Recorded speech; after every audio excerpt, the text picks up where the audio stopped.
കേരളത്തിന് പുറത്തുള്ള തെന്നിന്ത്യൻ സംസ്ഥാനങ്ങൾ, ഉത്തരേന്ത്യൻ സംസ്ഥാനങ്ങൾ, ഇവിടെ നിന്നുള്ള ആളുകൾക്ക് ഷഹാദത്ത് കലിമ പോലും അറിയില്ല, സൂറത്തുൽ ഫാത്തിഹ അറിയില്ല, അത്തഹിയാത്ത് അറിയില്ല, നിസ്കരിക്കാൻ അറിയില്ല, ഷഹാദത്ത് കലിമ കൃത്യമായി ഉച്ചരിക്കാൻ അറിയില്ല.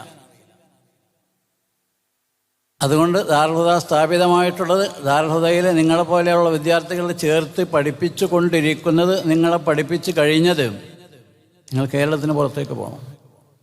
അതിന്റെ പേരിലാണ് ഉത്തരേന്ത്യക്കാരെയൊക്കെ ഒന്നിനും പറ്റാത്തവരാക്കി ചിത്രീകരിച്ചത്, ബംഗാളികൾക്കെതിരെ സംസാരിച്ചത്, ഉത്തരേന്ത്യയിലെ ആളുകളെ കുറിച്ച് പറഞ്ഞത് അവരൊക്കെ യതീമുകളാണ്, അനാഥരാണ്, അവർക്ക് ഫാത്തിഹ അറിയില്ല,